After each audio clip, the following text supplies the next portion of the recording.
Hey, welcome back guys. It's been a while since I made a video and I got a lot going on. Let me show you what's up.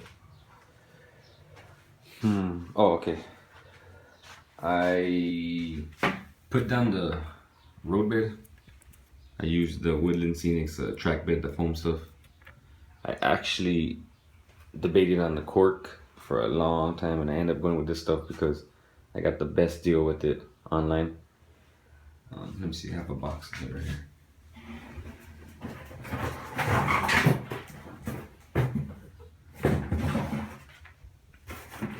Here you go. This stuff right here. My last layout that I used, I didn't use Roadbed, and I actually wished I had of, just like would have had that raised look the main lines have in real life. So this is basically what it is, just a foam material. It's really soft, but it holds up really well. See, look at this track's not gonna go anywhere unless I intentionally pull it off. What I do, and I guess what you're supposed to do, you split it down the middle, you center a line, you lay the first piece, then all you have to do is run the second piece against it. It's actually really simple, a lot easier than I thought it was gonna be. So I put that stuff down. Excuse the mess. I have a bunch of stuff going on under tools and tracks and stuff. Then I started laying down the track. That wasn't too hard easy either. I got most of the main line. Well, actually I got all the main line, the branch line that goes in. The only thing I haven't done is any of these side spurs. This is just pinned down, it's not glued. And this was gonna go get a switch right here. Then it's gonna go dead end right here, which I might put like an engine shed or something. This one right here goes straight under this tunnel, comes out here, dead ends. That's gonna be like a factor or something, because the road is gonna, the crossing's gonna go here, down the hill, across. Then I'm gonna cut out a tunnel here for it's gonna be a vehicle tunnel. Put some big rigs or whatever coming down. I had to make sure I widened this enough so the big rigs would be able to make the turn in real life. Check this out. Yeah, I barely have any clearance for these. These passenger cars are never gonna come on these two lines right here, but I like to know that they do fit, just because if they fit, then anything smaller would definitely fit. So I usually get these passenger cars to test my track out because they're the most sensitive, and if I have any kinks or anything, these are gonna find them.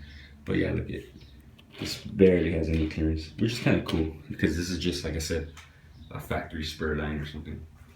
So yeah, it's gonna get a switch here, it'll dead in there, then it's gonna get another switch here. It's gonna have two spurs right here, and I'll either do one factory or one on each side. Like I got a bunch of cool cars that I might do here. I don't know what I'm gonna do. I got plenty of options for the spurs right here, but yeah, the main line, everything's down.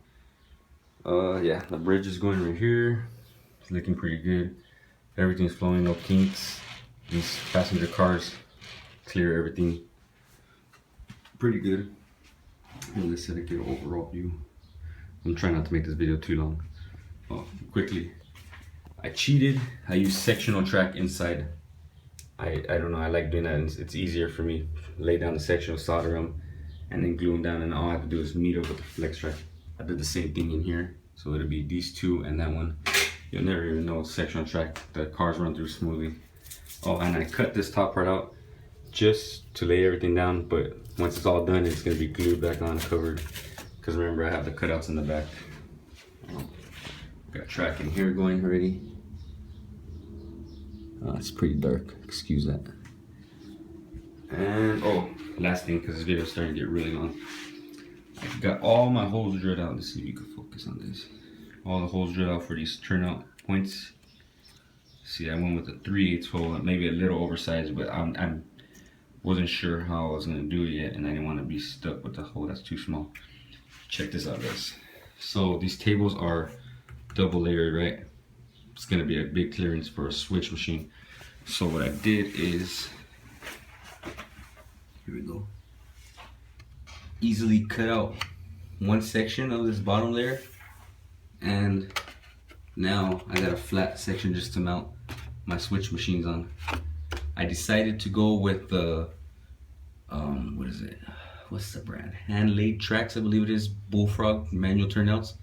I don't think I have a picture of anything one right now, but I was gonna go with. Well, here's what the thing. I didn't want to run a bunch of electrical and have a bunch of failing switches.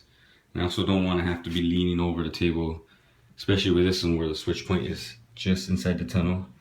So I decided to go with the Bullfrogs. They're really cool. They're manual. I'm going to put a couple knobs right here where you pull the knob and it'll throw the points. The crossover is going to throw on each side. And then, yeah, you just pull the knobs and switch points. That's my next step. Once I get those going, I'll post another video. It's almost 6 minutes, so I'm going to cut it here. But leave any comments or anything and subscribe if you like. Thank you.